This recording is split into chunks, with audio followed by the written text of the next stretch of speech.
-3 for Sheriff John Ward for blocking efforts to look into his action. +2 for the Curry County Commissioners for trying to hold the sheriff accountable. So this one is from the article by Nigel Jackwis called Above the Law at the Oregon Journalism Project. It's incredibly long, but it's very, very well done. So I would recommend reading the whole thing. So Curry County it's in the southern part of Oregon, bordering California. And the sheriff there is this man, John Ward, with his nice looking dog. And why is he getting a -3?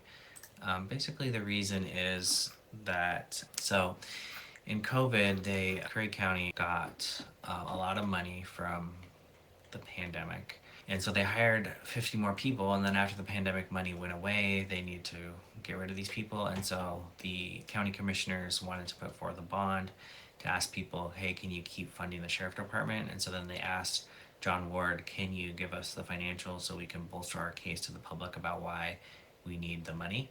And he refused to ever provide the financials. And so that's primarily why he's getting the -3. And so eventually the county commissioners, they put their bond forward, it failed. And then they actually sued him to force him to release the financials. A court ruled in their favor 1 year later, and still he defied the court order. He has not released any financials. So that's the primary reason why he's getting the -3, but there are a bunch of other negative dings on his record that the article details. And I can show you some of them here. So one of them is the Oregon State Marine Board pays the Sheriff's Department $182,000 a year to patrol the river and inspect boats, and there's evidence that that has not been happening. They've just been collecting the money. They have uncertified police dogs, which is a liability. If those untrained canines were to injure someone, you could be sued and you'd lose the lawsuit. There is a deputy who shot multiple people in Gold Beach and has yet to be disciplined, which is rare for a small town. The county commissioners hired a private investigator to look into the sheriff because he's disobeying the court order. 2, they asked the Oregon Department of Justice to look into him, and they said they're not going to. They said whatever he's doing is not criminal, so we're not going to do anything about it. And so they hired their own private investigator, and this guy turned up. In fact, sheriff has property on his private property, basically the shed here.